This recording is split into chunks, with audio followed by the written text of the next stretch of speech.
reefer, one of the reefer trucks that we have, and spotlight this load. He had a load. He had went to a location and called me and was kind of stuck. So he ended up finding a last minute load that paid him 3,300 to go to Dallas. He got to Dallas and he found another load on his own on the way back from Dallas. And he was going to be headed to Tennessee. So what we did was we went on ahead and got him a load. Then we had another truck in Tennessee that was willing to go to South Carolina, Atlanta, or Alabama. We ended up finding him a load, and that's the load that I want to show you guys. I'm just going to show you here real quick. This driver was probably about 35 miles away from here.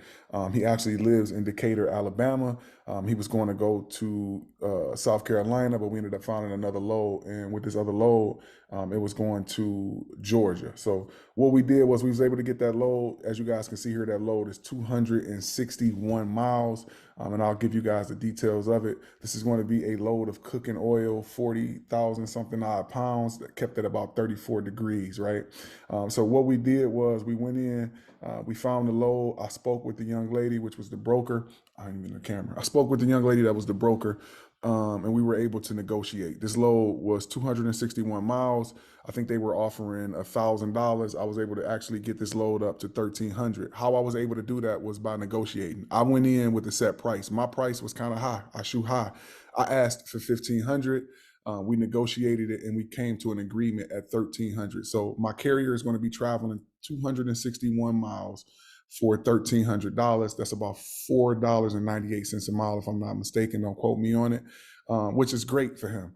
The plus side to this load is I could have found another load that paid a little bit more with a little bit more miles, right? The dilemma that I ran into was that load was going into a cold zone where it was not a lot of loads coming out, or the rates weren't up to par where I wanted to get them at. The only time that I would have ran that other load going into an area that was colder would be if they're paying a big amount and then I know I can take that lesser amount coming out. That's working for my carrier. That's keeping his cost per mile. We're still meeting the expectations of that and still keeping them profitable when you take away the fuel and everything that you got to do when you're running that reefer. So it was a decent load, 261 miles, $1,300 with deadhead. It was about 295 miles, 295 miles. All right, so we had that taken care of. I got the rate con signed, spoke with the actual driver. We had a conversation. We was able to go ahead and get everything pulled up, get the rate con out. Here's the rate con here that you guys are looking at. We were able to actually get this in. And this was the other thing. The carrier would not be empty until 1 o'clock tomorrow. So what I did was I wanted to make sure I had enough space and enough time for him to travel to the location, get unloaded, and then travel to the next pickup so where he can pick this load up and then that load can be dropped off. The load won't be dropped off until the next day at 12 o'clock. As I said, it's 41,838 pounds. I try to keep him at about 43,000. The rate was 1,300. And then we had it for 34 degrees. This is a reefer and this is cooking oil. So we want to ensure that this will, still be there and this will work for them. With my drivers, when you work with my company, you receive video instructions giving you an insight on what you're going to be looking at on your route. We plan the routes out. We don't just send you to places and not have any type of plan to get out or any plan to get you back or any plan of action. So we send you that with a full plan showing you exactly what we have set for you, along with letting you know what you're going to face on the road, whether there's any inclement weather, any construction or anything like that. We update you. We do ask our drivers if they run into anything to update us. That way we can update the entire team and everybody's updated if we have anybody going that way. That's very important. With us, we do things different. Our dispatching services, we're dispatch services that we offer. We use data-driven decisions. We use market data. We use different technologies just to make the experience a little bit different. All of my carriers have access. I am a paid sponsor with Interportal, so shout out to Interportal.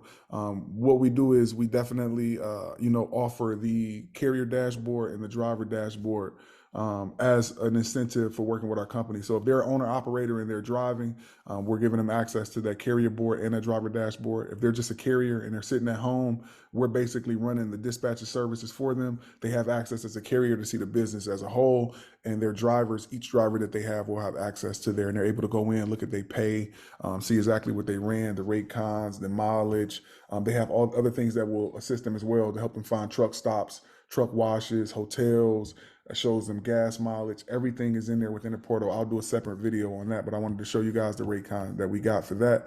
The other thing that I kind of wanted to highlight, which is very important, I never look for loads just going by the price. Again, it's a lot of things that come into play. And one of the things that I use is just utilizing the DAT board, the market conditions, the IQ, just seeing how many trucks are coming in. If you have Trucker's Edge, there's a way to do this with Trucker's Edge as well. When you first log in on that right side, it will show you the trucks coming in and out. You can utilize that to kind of decide where you want to go, and also look at the area. Even though I have this, I still look at the area to see what the rates are, because it may be a lot of good trucks coming out of there, a lot of good loads, but those rates might be really low. So looking here, this is where he's going in Georgia. And if you look at this area, exactly where he's going, we went and we're running into a hot zone. So we know that a probability of us getting a good load coming out of here is really high. Now, he may want to run back to his hometown. He may want to go back home. Tony Hayes. But pardon me, if he does, we will find him something there. But we will try to kind of, continue to increase his revenue for this week. But a lot of times when they're getting different loads and their bills are low or different things, some guys want to go home, man. So you always want to make sure that we're taking care of them on that aspect. So just wanted to show you guys real quick, man. We ran into a hot area, so I'll get you guys updated. I think I want to keep this truck running with the video so you guys can see exactly what's going on. But he did pretty good. We're going to continue to run it up.